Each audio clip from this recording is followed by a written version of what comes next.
నమస్తే కళ్యాణ్ గారు. నమస్తే జయ గారు. దేవి అనే అమ్మాయి ఉయ్యూరు నుంచి మనకి మెయిల్ చేస్తుందండి. పెళ్ళైన 1 నెల రోజులు మాత్రమే అత్తవారింట్లో ఉంది. తర్వాత వెంటనే పుట్టింటికి వెళ్ళిపోయింది. ఏదో చిన్న ఉద్యోగం చేసుకొని బతుకుతోంది. చాలా విచిత్రమైన సమస్యగా ఉందండి. సో తనకి ఏం చేయాలో తెలియక మనకి మెయిల్ చేస్తుందండి. ఒకసారి కాల్ చేయమంటారా? చేయండి మేడం.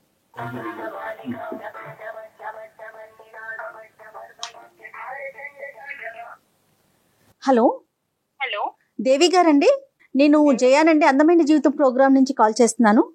నమస్తే మేడం. నమస్తే దేవి. నమస్తే అండి. మీరు మెయిల్ చేశారు, డాక్టర్ గారితో మాట్లాడాను, డిస్కస్ చేశాను మీ విషయం. మరి మీరు కూడా ఒకసారి మాట్లాడతారా? నాతో పాటు డాక్టర్ గారు కూడా స్టూడియోలో ఉన్నారు. మాట్లాడతాను మేడం. ఎస్, దేవి అండి, ఉయ్యూరు నుంచి. దేవి నమస్తే అమ్మా. నమస్తే సార్. ఎంతమ్మా వయసు? సార్ నా వయసు 23 సంవత్సరాలు సార్. ఏంటమ్మా ఏ మ్యాటర్ గురించి మాట్లాడడానికి చేశారు? నాకు చిన్నప్పటి నుంచి పేరెంట్స్ లేరు. చిన్నప్పుడు చనిపోయారు. 10 ఇయర్స్ ఏజ్ ఉన్నప్పుడే. అయితే మా మేనత్త గారు నన్ను డిగ్రీ వరకు చదివించారు సార్ కష్టపడి. చుట్టాలందరూ కూడా మమ్మల్ని చాలా బాగా చూడలేదు. ఇంకా నాన్నగారు అమ్మగారు చనిపోయాక ఇంకా ఆమె దగ్గరికి తీసుకుని మమ్మల్ని చూశారు. అన్నదమ్ములు ఎవరు లేరు? అక్క చెల్లి గాని? నాకు నేను ఒక్కదాన్నే సార్. ఒక్కదాన్ని? అవును సార్. ఏ వయసు నుంచి మేనత్ దగ్గర ఉన్నావమ్మా? సార్ నేను 12-13 సంవత్సరాల దగ్గర నుంచి ఉన్నాను సార్. అప్పుడు ఇద్దరు అమ్మగారు నాన్నగారు కూడా చనిపోయారు సార్. చెప్పమ్మా దేవి. చెప్పమ్మా. అయితే మా మేనత్త గారు ఒక సంబంధం చూసి పెళ్లి చేశారు సార్. అంటే మా ఇంటికి వచ్చి మరి నన్ను చూసుకుని కావాలి, ఈ అమ్మాయి కావాలని చెప్పి ఒక 1 month 2 months వరకు తిరిగి నన్నే కావాలని కోరుకుని వాళ్ళు చేసుకున్నారు సార్ మ్యారేజ్. ఓకే అమ్మా. కట్నం కూడా ఏం తీసుకోలేదు. వాళ్ళు కొంచెం బాగా రిచ్ పీపుల్. బాగా అంటే కొంచెం బాగా ఫైనాన్షియల్, మొత్తం కంప్లీట్ సెటిల్డ్. ఓకే. నువ్వేం చదువుకున్నావమ్మా? నేను డిగ్రీ చదువుకున్నాను సార్. ఎవరుంటారో అతనితో పాటు? ఉమ్మడి కుటుంబం? ఉమ్మడి కుటుంబం సార్, అందరూ కలిసి ఉంటాము. పెళ్లికి ముందు మాట్లాడేవమ్మా అబ్బాయితో ఒక నిర్ణయం తీసుకునే ముందు? మాట్లాడాను సార్. మాకు పెళ్లికి కూడా పెద్ద టైం ఏమీ లేదు సార్. ఓన్లీ ఒక 1 month సార్. వాళ్ళు ఎమ్మటే చూసుకున్నారు. అదే మంత్ లో పెళ్లి చూపులు, ఎంగేజ్మెంట్ అన్ని సంబంధించిన అన్ని అయిపోయినాయి సార్. నువ్వు మొత్తం మేనత్ మీద భారం వేసి బాగుందిలే ఆవిడ కరెక్టే నిర్ణయం తీసుకుంటది కాబట్టి అన్నట్టుగా నువ్వు వెళ్ళావు. మరి నన్ను చిన్నప్పటి నుంచి పేరెంట్స్ లేకపోయినా పెంచి చూసుకున్నారు కదా సార్. మేనత్ ఎప్పుడు బాగానే చూసుకుందామా నిన్ను? మేనత్ గారు బాగానే చూసుకున్నారు సార్. తనకున్న దాంట్లోనే పెంచి పెద్ద చేసి అన్ని చూసుకున్నారు. వాళ్ళ పిల్లలతో పాటు సమానంగా చూసుకున్నారు. వాళ్ళకి కూడా పిల్లలు ఉన్నారా? అత్తయ్య కూడా ఉన్నారు సార్. చిన్న వాళ్ళు నాకన్నా ఏజ్ లో. నీకు అంతకు ముందు ఎన్ని సంబంధాలు వచ్చినాయి అమ్మా? ఇది ఒకటే ఫస్ట్ సంబంధమే ఎస్ అని చెప్పారా? అంతకు ముందు వేరే సంబంధం అంటే ఇదే ఫస్ట్ వచ్చింది సార్. వాళ్ళు బాగా ఎంక్వైరీ చేసుకుని అన్ని గమనించుకుని మీ దాకా వచ్చారు. నా దాకా వచ్చి అంతా ఎంక్వైరీ చేసుకుని మా మేనత్ తో మాట్లాడి, ఇళ్ళ పక్కన వాళ్ళతో మాట్లాడి ఒప్పించుకుని కావాలి అని చెప్పి చేసుకున్నారు సార్. Okay okay. పెళ్లి బాగా జరిగిందమ్మా? వాళ్ళు 10 లక్షల వరకు ఖర్చు పెట్టుకుని చేసుకున్నారు సార్. వాళ్ళతో వాళ్ళ రేంజ్ కి తగ్గట్టుగా. అవును. ఇప్పుడు ఏంటమ్మా సమస్య ఏంటి దేవి? నన్ను పెళ్లి చేసుకుని తీసుకుని వెళ్ళి ఒక మాట అన్నాడు. ఏంటంటే మా వదినికి పిల్లలు ఉంటే నేను అసలు పెళ్లే చేసుకోకపోయేవాడిని.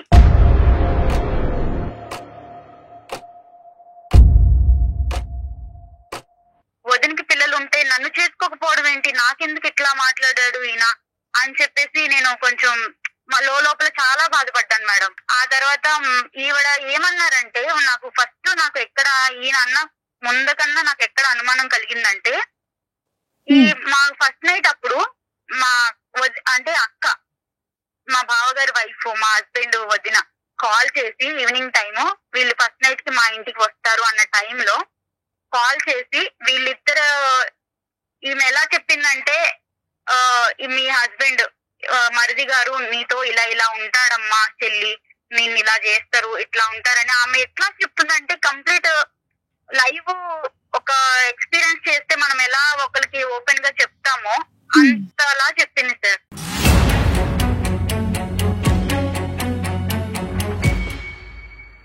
నా భర్త ఎలా అనేది ఆమెకి ఎలా తెలుసు, ఇలా చెప్పడం ఏంటి అనేది నన్ను బాగా చెల్లించేసింది. లోపలికి చాలా ఫీల్ అయిపోయాను. వాళ్ళకి పిల్లలు లేరమ్మా? పిల్లలు లేరు సార్. ఇక్కడ పాయింట్ అక్కడే స్టార్ట్ అయింది సార్. వీళ్ళకి పెళ్లి, మా ఆయన నన్ను పెళ్లి చేసుకోవడానికి ఎంత రీజన్ అది కూడా ఆమెకి పిల్లలు లేకపోవడమే సార్.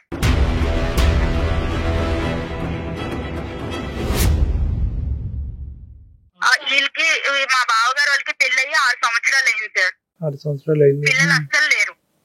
చాలా మందులు వాడారు, చాలా పెద్ద పెద్ద హాస్పిటల్స్ కి వీళ్ళకి ఉన్న డబ్బులు మొత్తం చాలా వరకు దానికే ఖర్చు పెట్టారు. అయితే 6 సంవత్సరాల వరకు పిల్లలు లేరు. తర్వాత వీళ్ళు అంతా ఫ్యామిలీ అంతా ఒకటే సార్. ఎట్లా అంటే ఇలా పేదింటి అమ్మాయిని చేసుకుని, ఇలా తల్లిదండ్రులు లేని వాళ్ళని చేసుకుని ఇట్లాంటి ప్లాన్లు వేసి ఇలా ఒక క్రైమ్ లాగా చేస్తారు సార్ లైఫ్ని.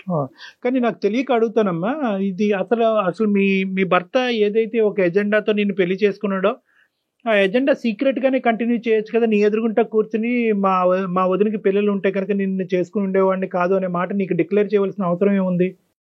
అదే నాకు అర్థం కాలేదు సార్. ప్రతిసారి ఆవిడ కూడా మా ఇద్దరు మాట్లాడుకున్నప్పుడు మధ్యలో రావడం, మేము గదిలో కలుసున్నప్పుడు వచ్చి డోర్లు తీయడం, ఇట్లాంటివన్నీ చేసింది. ఇవన్నీ కూడా నాకు చిన్న చిన్న అనుమానాలు కలిగించినాయి. అయితే ఒక రోజు నేను చూడకూడని చూశాను సార్. వాళ్ళిద్దరు రూమ్ లో, వాళ్ళ బెడ్రూమ్ లో, మా బావగారు వాళ్ళ బెడ్రూమ్ లో మా హస్బెండ్ వాళ్ళ వదిన ఉండడం నేను కళ్ళతో చూశాను సార్. అది ఎలా అంటే ఒక చెప్పకూడని పీక్ టైం సార్. అది అసలు టూ మచ్. అది నేను తట్టుకోలేకపోయాను సార్. అది నా భర్త వేరే వాళ్ళతో ఉండడం అనేది నేను అసలు యాక్సెప్ట్ చేయలేకపోయాను. అది కూడా సొంత వదిన. అమ్మ తర్వాత అమ్మ ఎవరైనా ఉన్నారంటే వదిన కదా సార్. మీ బావగారికి ఎంతవరకు తెలిసి వ్యవహారం అతనికి పూర్తిగా తెలుసా? ఇంట్లో అందరికీ తెలుసు సార్. అందరికీ మామయ్య తెలుసా? గారికి, అత్తయ్య గారికి, బావ గారికి అందరికీ తెలుసు సార్.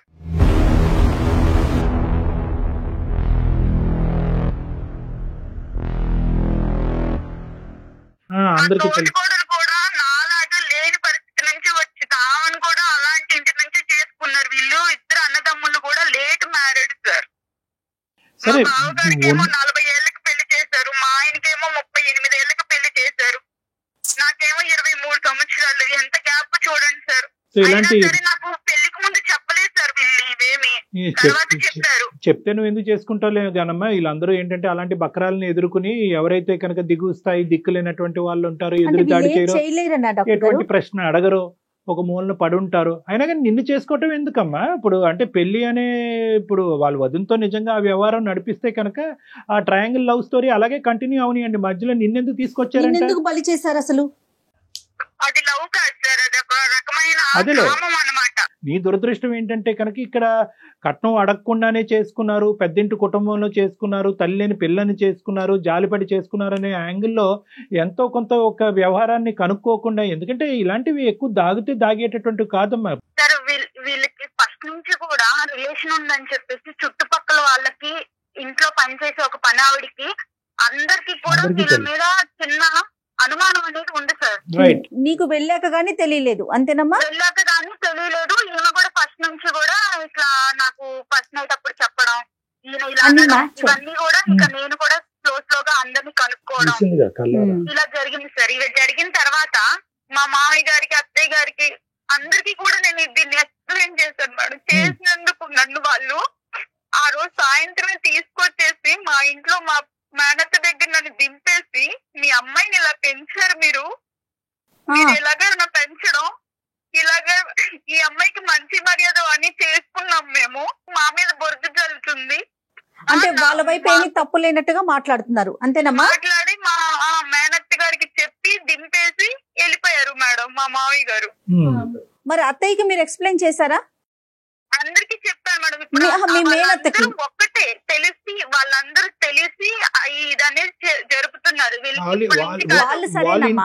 వాళ్ళ ఇంట్లో ఇదంతా కూడా ఒక ఆనవాయితీ, ఒక అలవాటు, ఒక వ్యవహారం అమ్మా. అది ఆ కల్చర్ అలా అయిపోయింది. ఇక్కడ దురదృష్టం ఏంటంటే ఏదైతే నీ లూప్ లోంచే వచ్చినటువంటి ఆ పెద్ద ఆడపిల్ల కూడా ఇంకా వాతావరణానికి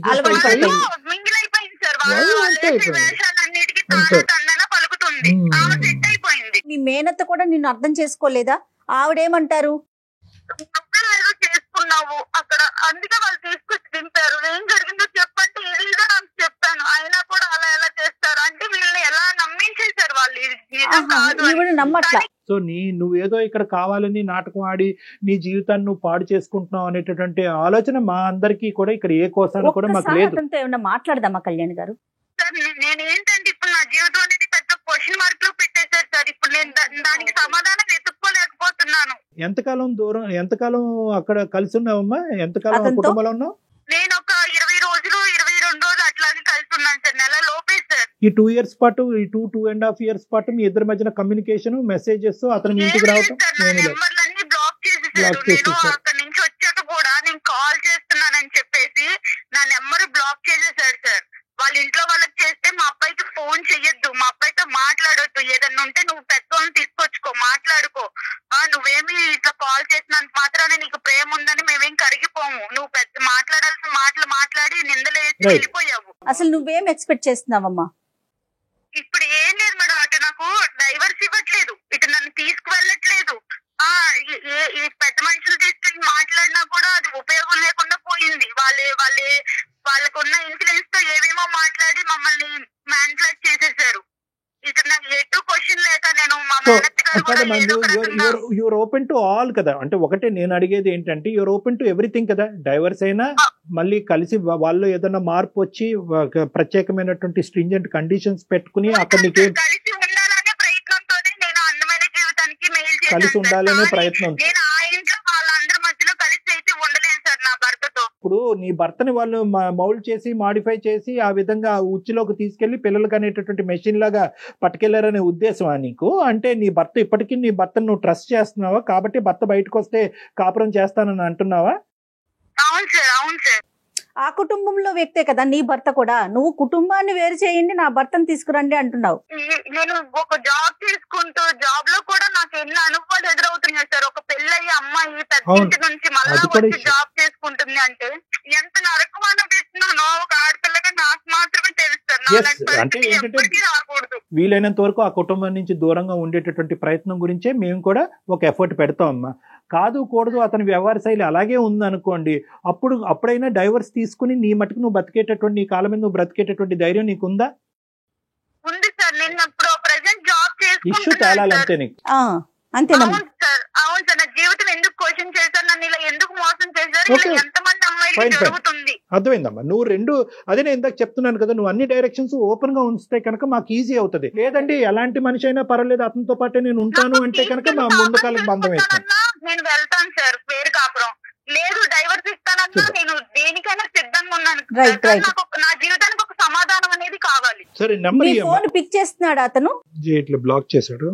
బ్లాక్ చేసేసారు మేడం. ఒక పని చేయమ్మా, నాకు ఒక్కసారి నువ్వు వాట్సాప్ మెసేజ్ పెట్టు, నేనే కాల్ చేస్తాను అతనికి. అలాగే మేడం, అలాగే.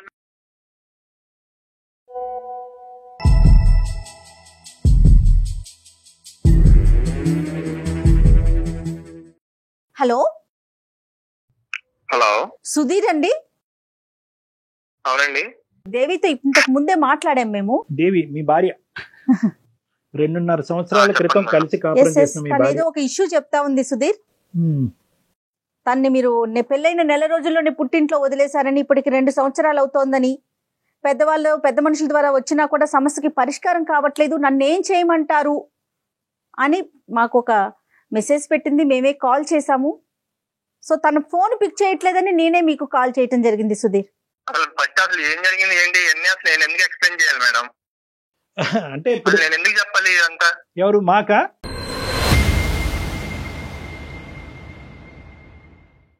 అసలు ఎందుకు చెప్పాలి సార్? అసలు మీరేదో ఫోన్ చేసి ఒక ఇలా మీ అందమైన జీవితం నుంచి కాల్ చేస్తున్నాము, ఇలా మీ వైఫ్ కాల్ చేసి ఇవన్నీ చేసి మీరు నాకు కాల్ చేసి ఇవన్నీ అసలు నేను ఎందుకు చెప్పాలి సార్ మీకు? ఇప్పుడు ఆ అమ్మాయి మాట వినేసి మేము అవునా అమ్మాయి ఇలా చేసే అమ్మాయి అని చెప్పి కొట్టలేదు. లేదమ్మా, ఆ అబ్బాయి వర్జన్ కూడా మేము వినాలి.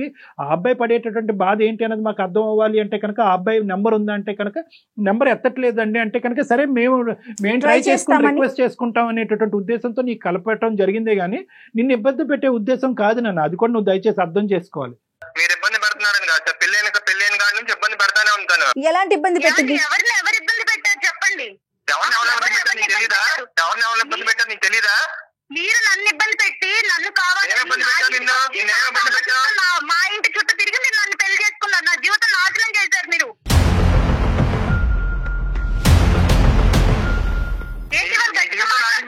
నీ జీవితం నాశనం చేసావు. నువ్వు వచ్చి మా కుటుంబంలో లేనిపోయిన సృష్టించి మా కుటుంబం మేము చక్కగా ఉన్న కుటుంబాన్ని లేనిపోయింది నేను సృష్టించానా? నేను కళ్ళతో చూసిన నిజం కాదా? మీ వదిన మీ వదినాలు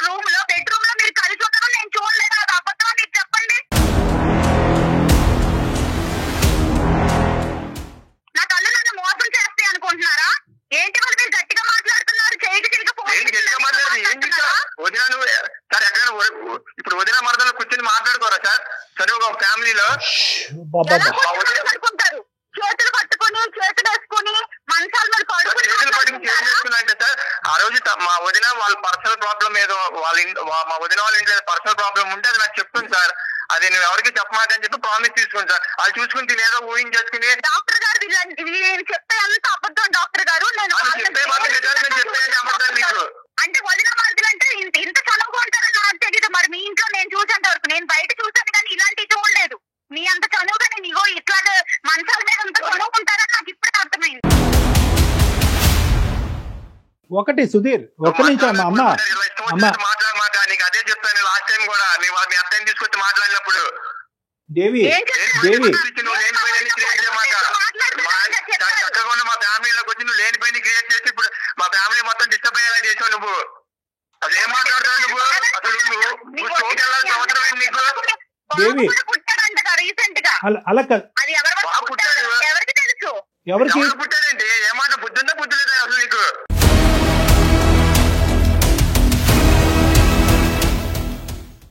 నాకు బుద్ధి బాగానే ఉంది, మీకు బుద్ధి లేని పనులు చేశారు కాబట్టి నన్ను మా ఇంటికి మీరు తీసుకొచ్చి దింపేశారు. నాకు నేనే రాలేదు నా కాపురాన్ని పాడు చేసుకుని.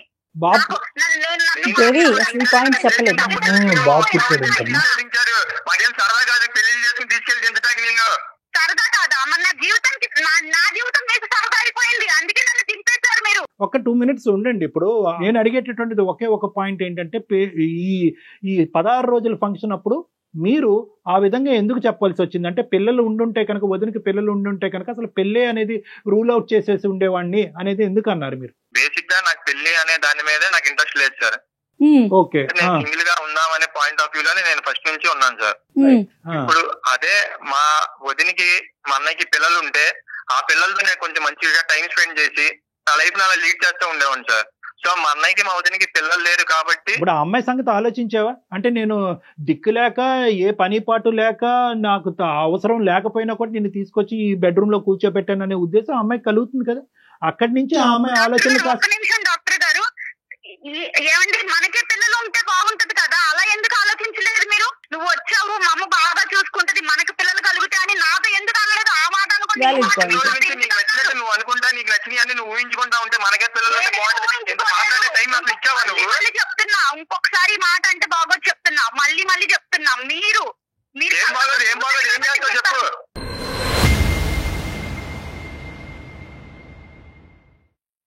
మాట్లాడితే బాగోదు అంట.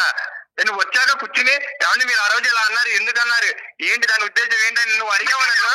మా మేనత్తని తీసుకుని పెద్ద మనుషులు తీసుకుని నేను వచ్చాను కదా, మీరు అప్పుడేం చేశారు? అప్పుడు నాకు ఈ పిల్లొద్దు, అలా వద్దు, ఇలా వద్దు అని మాట్లాడారు కదా, అలా మాట్లాడుకున్నా. అవును, నువ్వు ఇలా కట్టుకోవాలనుకుని ఇలా కట్టుకోవాలనుకుని కుటుంబంలో అందరి మధ్య సవాళ్ళు సృష్టిస్తావు నాకేం తెలుసు, అందుకే వద్దని చెప్పాను. సృష్టించలేదు డాక్టర్ గారు, ఇదేమి నేను క్రియేట్ చేసి మాట్లాడట్లేదు డాక్టర్ గారు. నాకు నేను చూశాను, మీరు అబద్ధాలు చెప్పొద్దండి. ఫైనల్ గా ఒకటేనమ్మా, 3 సంవత్సరాలు చూశారంటావు. ఏంటంటే మీరు మంచాల మీద పడుకోలేదా? ఎలా పడుకున్నారు? నేను చూడలేదు. పిచ్చిగా మాట్లాడమని చెప్తున్నా దేవి, ఇష్టం వచ్చేది సృష్టించమాట నువ్వు చెప్తున్నా.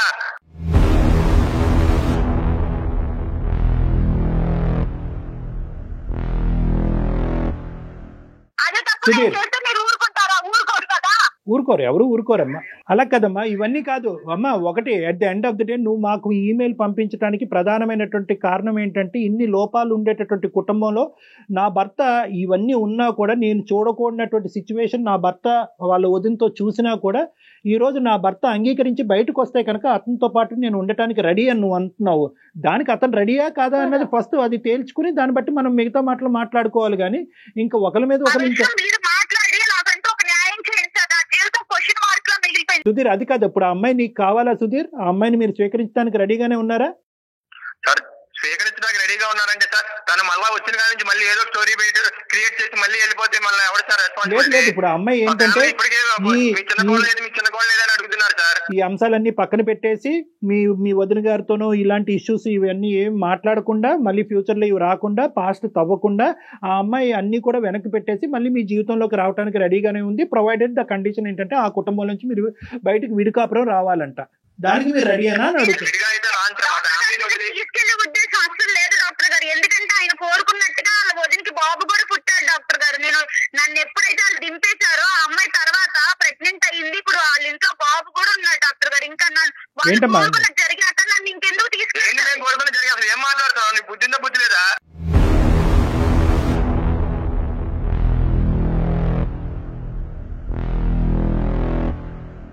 ఈ పొద్దు పొద్దున్న న్యూసెన్స్ చేయండి సార్ మాకు ఇక్కడ. మాకు ఇంక వేరే పల్లె ఇవ్వండి. ఇలా ఛానల్ ఫోన్ చేసాము, దేవి ఫోన్ చేసింది, తీసుకెళ్తా ఇవన్నీ ఏంటి సార్ మాకు? చూసారా డాక్టర్ గారు ఎలా మాట్లాడుతున్నాడు ఈయన? అది వీళ్ళ నిజ స్వరూపాలు ఇలా బయటపడిపోతాయి అన్నమాట. మనం గట్టిగా మాట్లాడి కొంటెత్తి మాట్లాడే వాళ్ళు వీళ్ళకి నచ్చరు. నువ్వు ఒక పెద్ద మాట అన్నావు. ఇప్పుడు నేను బయటకు వచ్చినాక వాళ్ళు వదిన గర్భాన్ని దాల్చి ఇప్పుడు ఒక బిడ్డను కన్నది అంటే కనుక దాని ఉద్దేశం ఏంటి? చూసాను కాబట్టి ఇది సిచ్యువేషన్ గా లేదమ్మా, అసలు సందర్భానుసారం లేదు. నా భర్త అటువంటి క్యారెక్టర్ నేను బయటకు రాగానే వదినతో సంసారం చేసి ఇప్పుడు కన్నాడు కాబట్టి ఆ వ్యక్తి అయినా పర్వాలేదు నాకు కావాలి అని చెప్పి నా చేత ఫోన్ చేయించడం ఎందుకమ్మా? ఇప్పుడు నీకు అటువంటి భర్త కావాలా? నిజంగా నువ్వు అన్నదే కరెక్ట్ అని అనుకుందాము. ఈ ఆలోచనలు ఈ ఉద్దేశాలన్నీ మా పక్క మనసులో పెట్టుకుని అతనితో పాటు మళ్ళీ ప్రయాణం మొదలు పెడతాను, ఓన్లీ కండిషన్ అక్కడ కుటుంబం నుంచి బయటకు రావాలంటే ఇది వర్కబుల్లేనా? మీరిద్దరు ఎప్పటికీ కూడా సుఖ సంతోషాలతో ఉంటారా? మేము కలిపి పంపినా కూడా ఇది వర్కబుల్లేనా? ప్రాక్టికల్ లైన్ లో సుధీర్, ఇప్పుడు నేను ఏ నిర్ణయం తీసుకోలేని స్థితిలో మీ దగ్గర మెయిల్ చేశాను సార్. దానికి నాకు నా జీవితానికి మీరే ఒక దారి చూపించాలి. దారి చూపెట్టాలి అంటే దారి చూపెట్టాలి. ఏదైనా నేను అయిపోయింది. మీకు ఆలోచించుకుని మెయిల్ చేశాను. అతను డైవర్స్ ఇస్తాడా లేదా అనేటటువంటిది అతని సంభాషణలోనే మనకు అర్థమైంది, అతని మాట తీరులో అర్థమైంది. ఇప్పుడు ఫోన్ కట్ చేసి వెళ్ళిపోయాడు. ఇంకా మనకు అర్థం అయిపోయింది అతనికి నువ్వు వద్దు.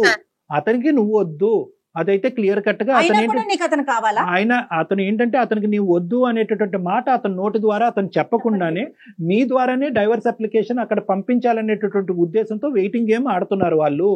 ఇప్పుడు ఏంటంటేనమ్మా అక్కడ జరిగినటువంటి సంఘటన అతను ఒప్పుకోడు. ఎస్ అండి నా వదినతో నాకు ఒక ఇది ఉంది అనేటటువంటి అతను ఒప్పుకోవట్లేదు. చూసినట్టుగా నువ్వు ఊహించుకుంటున్నావు. అదే ఇప్పుడు నువ్వు ఒప్పుకుంటే మళ్ళీ వాళ్ళకి పరువులు ఉంటాయి, మాకు ఉండవా సార్? మా జీవితాలు ఇలా ఇక్కడ పబ్లిక్ గా నువ్వు చూసింది కరెక్ట్, ఖచ్చితంగా అక్కడ అక్రమ సంబంధం ఉంది అనే విధంగా మేము కూడా మాట్లాడలేవు. కానీ నీ కళ్ళ ద్వారా నువ్వు ఏదైతే చూసావో అది నువ్వు నమ్ముతున్నావు కాబట్టి అక్కడికి వెళ్ళేటటువంటి ఉద్దేశం నీకు ఉందా లేదా అని ప్రాక్టికల్ గా ఆలోచించు. దేవి మొత్తం నువ్వే చెప్తున్నావు, నువ్వు ప్రాక్టికల్ గా ఆలోచించు. నువ్వు చూసింది మేము సమర్థించలేము అమ్మా, ఎందుకంటే మేము ఎలా సమర్థిస్తాము? అక్కడ మేము సమర్థించలేము. కానీ నువ్వు చూసింది నిజమే, ఆ నిజాన్ని నేను చూశాను కాబట్టి అది నేను జీర్ణించుకోలేను కాబట్టి అక్కడికి నేను వెళ్ళలేను అనేటటువంటి నిర్ణయం అన్నా తీసుకోవాలి. అది జీర్ణించేసుకుని సంసారం జీవితమే ఇంపార్టెంట్ కాబట్టి మిగతా అంశాలన్నీ పక్కన పెట్టేసి అణిగిమణిగి నేను అక్కడే ఉంటాను అనే నిర్ణయం అన్నా ఏంటంటే అది ఖండిస్తున్నావు, అది తప్పు అంటున్నావు, అది కరెక్ట్ కాదంటున్నావు, అది దరిద్రం అంటున్నావు. కానీ నా భర్త నాకు కావాలి, అక్కడి నుంచి బయటకు వస్తే కనుక అన్ని మర్చిపోయి కాపురం చేస్తానంటే ఈ రెండు ఎలాగ ఒక పడవలో ఎలా ప్రయాణం చేయొచ్చు? ఇవి కాదమ్మా నువ్వు చూసింది. ఇప్పుడు మీరు నా బాధ అనేది మీకు అర్థమైంది కాబట్టి నాకు అర్థమైంది. నేను ఒకే కంక్లూజన్ నేను చెప్తానమ్మా. ఇప్పుడు ఆ అబ్బాయి అయితే కనుక ఇది ఒక పేపర్ తీసి చింపేసినట్టుగా ఇది చింపేస్తున్నాడు. అదేమీ లేదు, కేవలం మా కుటుంబంలో విడదీయటానికి ఈ అమ్మాయి దాపరించింది కాబట్టి ఈ అమ్మాయిని తీసుకెళ్లి ఆ పుట్టింట్లో వదిలేయటం జరిగింది. మాకు ఇక్కడ ఎటువంటి అలాంటి బూత్ కార్యక్రమాలు ఏమి ఇక్కడ జరగట్లేదు, అటువంటి అంశాలు ఏమీ లేవు అని ఆ అబ్బాయి కళాఖండిగా చెప్పేశాడు. కాబట్టి ఆ అబ్బాయి తప్పు చేస్తున్నట్టుగా ఇలా పబ్లిక్ ఫోరం మీద మేము మాట్లాడటం అనేది కరెక్ట్ కాదు. వదినికి అతనికి ఇంకోటి ఏదో ఉంది అనేటటువంటిది ఇలా పబ్లిక్ ఫోరం మీద మాట్లాడటం కరెక్ట్ కాదు. కానీ at the end of the day okay అందు గురించి ఇక్కడ ఏంటంటే బాధితురాలు నువ్వే, జడ్జి నువ్వే. అదే నేను అంటున్నాను, బాధితురాలు నువ్వే, జడ్జి నువ్వే. నువ్వు కొద్దిగా ఓపెన్ మైండ్ సెట్ లో ఉండాలి. నువ్వు ఎంత ఇంప్రాక్టికల్ గా ఆలోచిస్తున్నావు అనే ఓపెన్ మైండ్ సెట్ తో నువ్వు ఉంటే కనుక నీ నిర్ణయం నువ్వే తీసుకోవచ్చు. ఇలాంటి వ్యవహారాలు నడిపించేటటువంటి భర్తతో పాటు నమ్మకంగా నేను ఎలాగా కాపురం చేయగలను, ఎలా నమ్మకంగా అతనితో కాపురం చేసి పిల్లలు కన్ను, ఇది ప్రాక్టికలీ ఇంపాసిబుల్. నెంబర్ 1. నెంబర్ 2 ఏంటంటే ఇక్కడ మోస్ట్ ఇంపార్టెంట్, అతనికి నీ మీద పూర్తిగా నమ్మకం పోయింది. అతను నీ మీద నమ్మకం ఏమి లేదు. ఈ అమ్మాయి ప్రేమ పోయింది, చచ్చిపోయింది. అతను ఒకటే ఉద్దేశం ఏంటంటే నేను అయిష్టంగా బలవంతంగా పెళ్లి చేసుకున్నాను. అయితే ఏంటయిందంటే కనుక కొద్దిగైనా కాంప్రమైజ్ అయ్యి నేను చెప్పేటటువంటి మాట విని నా లెక్క ప్రకారం ఉండేటటువంటి వ్యక్తిగా వచ్చుంటే కనుక నేను స్వీకరించేవాడిని. వస్తూనే మా కుటుంబాలను చిచ్చిరేపి ఎదురుదాడి చేసేటటువంటి వ్యక్తిని నాకు వద్దు అని చెప్పకుండానే అతను నీకు దండం పెట్టేశాడు. అతను సో ఇటువంటి వాతావరణంలో అసలు ఎంతవరకు అసలు 0.5% అయినా కూడా ప్రాక్టికల్ గా మీరిద్దరు సంసారం చేసుకుని ముందుకు వెళ్ళగలరా? No, I don't think it is practically possible. నువ్వే ప్రాక్టికల్ గా ఆలోచించట్లేదు దేవి. సారీ నేను ఇట్లా అంటున్నందుకు. నువ్వు చేయవలసింది ఏంటంటే నీకు కాపురం వద్దు, భర్త జీవితం ఏంటి మేడం? ఇప్పుడు నా జీవితం ఏమైతుంది? డైవర్స్ ఇస్తారా? ఫస్ట్ నువ్వు లీగల్ అడ్వైస్ తీసుకో. మీ తరపు నుంచి మీరే డైవర్స్ తీసుకునేటటువంటి ప్రయత్నం చేయండి. ఒక లీగల్ నోటీస్ అనేది వాళ్ళకి పంపించండి. అన్ని సర్దుమనుగవు. నీ జాబ్ నువ్వు చేసుకో, నీ కాళ్ళ మీద నువ్వు నిలబడే ప్రయత్నం చేయి. ఇప్పుడు నీ క్లారిటీ వచ్చింది కాబట్టి, ఇంతవరకు నువ్వు ఒక కన్ఫ్యూజన్ లో ఉన్నావు కాబట్టి ఇప్పుడు నీకు వచ్చింది సార్. ఇప్పుడు తెలిసింది వాళ్ళ నిజ స్వరూపం అనేది ఫోన్ కాల్ బాగా క్లియర్ గా అర్థమైంది. సో నీకు ఏ దారి అయితే నువ్వు ఎత్తుక్కుంటూ వచ్చావు మా దగ్గరికి, ఆ దారి ఇది ఉందమ్మా అని అవైలబిలిటీ అనేటటువంటిది ఒక క్లారిటీ మేము ఇచ్చాము. నీకు ఆ కన్ఫ్యూజన్ క్లియర్ అయింది కాబట్టి ప్లీజ్ గో హెడ్ అండ్ నీ జీవితం ఏదైతే ఉందో ముందున్న జీవితాన్ని ఒక నమ్మకంతో ప్రయాణం చేయడానికి ప్రయత్నం చేయమ్మా. ఎవ్వరు మనతో తోడు రారు అమ్మా దేవి, మనకి మనమే ధైర్యంగా ఉండాలి. ఓకే గుడ్ లక్ అమ్మా, all the best. She's confused. నిదానంగా ఆలోచించుకుంటే తనకి ఒక క్లారిటీ వస్తుందండి. రైట్ కళ్యాణ్ గారు, నమస్తే. 22 సంవత్సరాలుగా విజయవంతంగా కామర్స్ విద్యను అందిస్తున్న విద్యా సంస్థ మాస్టర్ మైండ్.